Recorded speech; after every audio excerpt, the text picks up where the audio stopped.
যারা এই উৎসবে নেমে মিছিল করছেন, মিছিলের মধ্যে নানা রকম মূর্তি বহন করছেন, আপনি কি তাদেরকে মনে করছেন তারা জ্ঞানী ব্যক্তি? তাদেরকে আপনি যদি জিজ্ঞাসা করেন, এই যে পুতুলটা তুমি নিয়ে ঘুরে বেড়াচ্ছ, একটা বাঘ নিয়ে ঘুরে বেড়াচ্ছ, একটা পেঁচা নিয়ে ঘুরে বেড়াচ্ছ, এর উদ্দেশ্যটা কি? এই শোভাযাত্রার মাধ্যম দিয়ে আমরা মঙ্গল কামনা করছি। কার কাছে মঙ্গল কামনা করছি? আল্লাহর কাছে মঙ্গল কামনা করছি। তারা মঙ্গল কামনা করছে প্রকৃতির কাছে, নেচারের কাছে। প্রকৃতির কোনো ক্ষমতা আছে আমার কোনো উপকার করার বা ক্ষতি করার? হতে পারে তারা পিএইচডি ডিগ্রিধারী, হতে পারে তাদের অনেক বড় ডিগ্রি আছে, অনেক কিছু তারা জানে বলে মনে করে, তারা শিক্ষিত মানুষের আমরা হয়তো তাদেরকে চিনি, কিন্তু তারা নিঃসন্দেহে তারা জ্ঞানী ব্যক্তিদের অন্তর্ভুক্ত নয়, বরং তারা নিজেদের নফসের অনুসারী। আহলে হাদিস আন্দোলন বাংলাদেশ, আসুন পবিত্র কুরআন ও সহিহ হাদিসের আলোকে জীবন গড়ি। ফাআলাম ইন্নামা ইয়াত্তাবিউনা আহওয়াহুম ওয়া মান আযাল্লু মিম্মান ইত্তাবা হাওয়া বিগাইরি হুদাম মিনাল্লাহ ইন্নাল্লাহা লা ইয়াহদিল কওমায যালিমিন।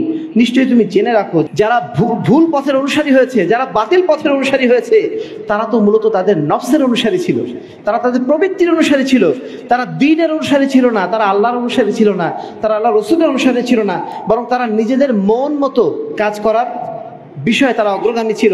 ওমান আযাল্লু মিম্মান ইত্তাবা হাওয়াহু বিগাইরি হুদাম মিনাল্লাহ। আর আল্লাহ রাব্বুল আলামিনের হেদায়েত ছেড়ে, আল্লাহ রাব্বুল আলামিনের নির্দেশনা ছেড়ে যারা নিজেদের মনকে অনুসরণ করে, নিজেদের প্রবৃত্তিকে যারা অনুসরণ করে, তাদের চেয়ে পথভ্রষ্ট আর কে হতে পারে? ইন্নাল্লাহা লা ইয়াহদিল কওমায যালিমিন।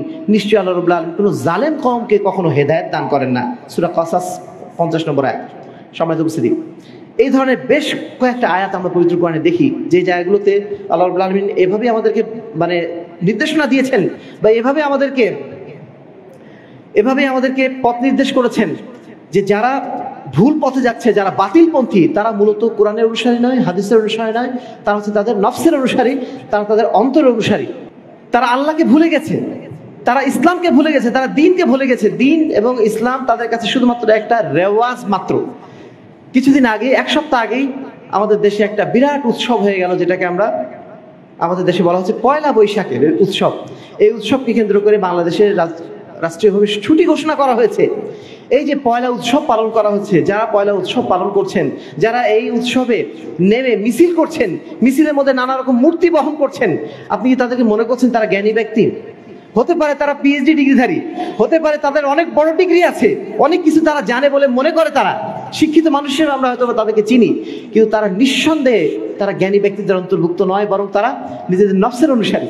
না হলে তাদেরকে আপনি যদি জিজ্ঞাসা করেন, এই যে পুতুলটা তুমি নিয়ে ঘুরে বেড়াচ্ছ, একটা বাঘ নিয়ে ঘুরে বেড়াচ্ছ, একটা পেঁচা নিয়ে ঘুরে বেড়াচ্ছ, এর উদ্দেশ্যটা কি? তারা কি বলবে? উত্তরটা কি তাদের কাছে? কি আবহমান কাল ধরে এটা নাকি চলে আসছে? কোথায় আবহমান কাল ধরে চলে আসছে? কেউ কোনো প্রমাণ দেখাতে পারবে আবহমান কাল ধরে চলে আসছে? পেঁচা নিয়ে আপনার লাভটা কি? তারা বলছে এটা হচ্ছে মঙ্গল শোভাযাত্রা। তার মানে এই শোভাযাত্রার মাধ্যম দিয়ে আমরা মঙ্গল কামনা করছি। কার কাছে মঙ্গল কামনা করছি? আল্লাহর কাছে মঙ্গল কামনা করছি। তারা মঙ্গল কামনা করছে প্রকৃতির কাছে, নেচারের কাছে। প্রকৃতির কোনো ক্ষমতা আছে আমার কোনো উপকার করার বা ক্ষতি করার? প্রকৃতি কি জিনিস? এটা একটা জড় বস্তু, এটা আমরা সবাই জানি, সবাই বুঝি।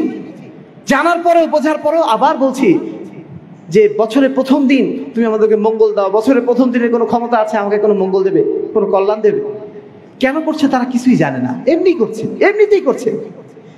এই যে এমনিতে করার কাজটা, এটাকে আল্লাহ রাব্বুল আলামিন বলছেন যে এরা তাদের আসলে মনের অনুসরণ করে, তাদের ইলাহ বানিয়ে নিয়েছে তারা তাদের প্রবৃত্তিকে।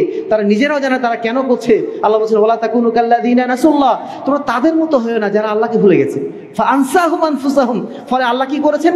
আল্লাহ তাদেরকে ভুলিয়ে দিয়েছেন, আত্মভোলা করে দিয়েছেন। নিজেরা কি কাজ করছে, কেন করছে, কোথায় যাবে, কিচ্ছু তারা জানে না। নিজেদের জীবনের লক্ষ্য উদ্দেশ্য সম্পর্কে তারা কিছুই জানে না। তাদেরকে আত্মভোলা আল্লাহ রাব্বুল আলামিন করে দিয়েছেন, কারণ তারা আল্লাহকে ভুলে গিয়েছে। তাদের পরিচয় দিচ্ছেন আল্লাহ সুম্মুন বুকমুন উমিয়ুন ফাহুম লা ইয়াকিলুন। তারা এমন হয়ে গেছে, তারা যেন অন্ধ, চোখ থেকেও অন্ধ, অন্তর থেকেও তাদের অন্তর কিছুই বোঝে না, কান থেকেও তাদের কান কিছুই শোনে না। আপনি যতই তাদেরকে এগুলো বোঝানোর চেষ্টা করেন, তাদের মাথাতেই ঢুকবে না।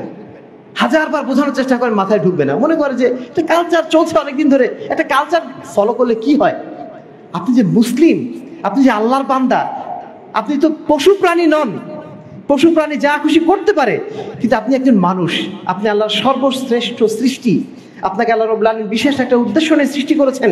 আপনার মৃত্যুর পরে আর একটা জীবন আছে। এই জ্ঞান যদি আপনার থাকে, তখন আপনার কাছে এটা মনে হয় একটা ফালতু কাজ। এর একটা উদাহরণ এভাবে দেওয়া যায়। একটা ছোট বাচ্চা একটা চকলেট নিয়ে কত মারামারি করে, ছোট বাচ্চা বয়সে। আমরা নিজেদের কথা মারামারি করেছি অন্য ভাই বোনদের সাথে। এখন আমরা সেটাকে মনে করি কি, মনে করি শিশুদের কাজ, একটা পাগলের কাজ। কেন করলাম এই কাজটা? ওই সময় কেন করতাম? কারণ আমরা বুঝতাম না। আজকে যারা আমাদের পিএইচডি ডিগ্রিধারী হওয়া সত্ত্বেও তারা আজকে মঙ্গল শোভাযাত্রায় অংশগ্রহণ করেছেন, তারাও কালকে আমাদের ময়দানে ঠিক ওইটাই অনুভব করবে যে আমরা কি ধরনের পাগল ছিলাম, কি ধরনের গর্ধব ছিলাম, যে এই ধরনের একটা অনর্থক কাজে আমরা আমাদের সময়গুলো নষ্ট করে দিয়েছি।